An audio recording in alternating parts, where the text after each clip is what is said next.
Good morning, St. Francis. Good morning, people of God. It is Sunday, the 28th day of April, 2024. It is the 5th Sunday of Easter. It is the 29th day of the Easter season. So coming to you from, again, the parking lot here at St. Francis. 9 o'clock Mass is in full swing.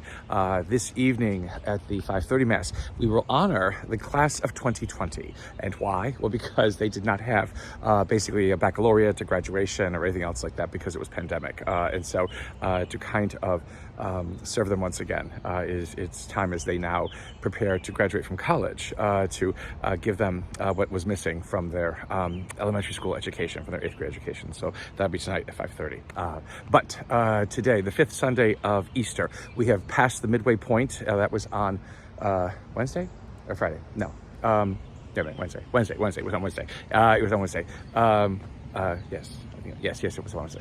So we passed the midway point of the Easter season now in the last couple of weeks of it. But the thing about it is that we are not we are hardly done with the Easter season, hardly done with basically the joy and the wonder and the glory that is the Easter season. And so we have again a lot more time to still celebrate, and it's important to remember that, especially now as we move towards the end of April. Again, weddings, Mother's Day will be in 2 weeks. We have Memorial Day coming up at the end of May, and while it doesn't fall within the Easter season, there is the distractions of beginning summer and preparing for graduations, all kinds of things like that going on. So give Easter its due. Make sure that we celebrate Easter as much as we can, as long as we can. And so today we're given a wonderful message about in the gospel about really what it is that, again, another point of what Easter is supposed to offer to us.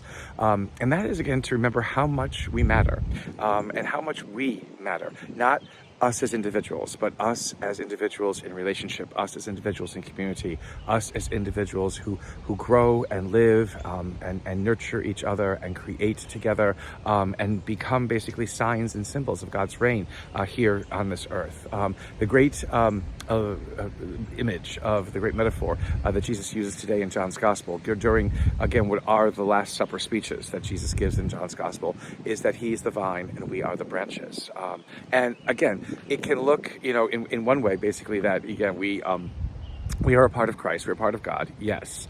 But it's also important to know that from that vine, from that trunk that is the vine, again, branches spring out. And from the branches come other branches and other branches upon top of those. And again, if Jesus is the trunk, if God is the vine, God is the center of all of this, then basically we are the ones who cause other branches to form and to grow and to continue to become, again, what this tree, what this vine is meant to become.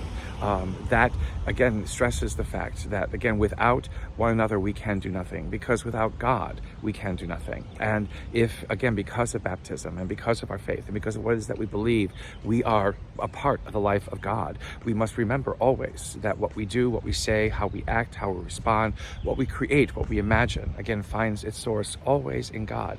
Again, never to the detriment, of us as individual human beings, as centers of intelligence, as whatever it is. But that because of all of this, God gives us this wonderful ability, this wonderful freedom, this wonderful talent and aptitude to be able, again, to create, because God is the source of it all.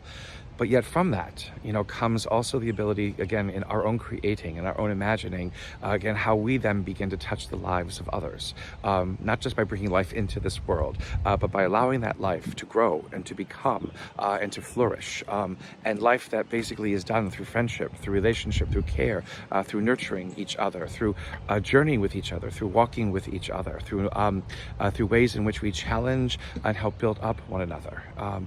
That is what is so important. Again, what is lost in that episode in a garden at the beginning of time with a man and a woman and a snake that talked and an apple is the fact that the man and the woman negate their relationship to each other. The man blames the woman for the apple, then the woman blames the snake for eating the apple. Again, but before that, in Genesis 2, the man speaks of this woman as part of him, flesh of his flesh and bone of his bones. All of a sudden, that is forgotten when hard times come or when the difficulty sets in. That destroys relationship. The grafting, the part of each other that we belong to each other is destroyed when we forget the importance of our relationships with each other, the importance of what it means to be a part of each other's lives, the importance of what it means to be an us, a we, and an our, and not just an I, a mine, a me. Again, when we just think about ourselves, all we can do is think about ourselves. But we come to be part of the life of God whenever we enter into a life of faith. Because of that life of God, all kinds of life is possible. All kinds of relationships are possible. All kinds of extensions into each other's lives are possible. Once again, Christmas probably just gives us a surface appreciation of this. It probably even forces us sometimes to want to move into relationship. Here we are told that relationship is something that makes us who and what we are. That is something that we are invited into, not forced into. But through that invitation, we see the wonder and glory not only of God and of God's creation, but also of us. Continue blessed Easter, St. Francis and people of God. May the Lord give you his peace.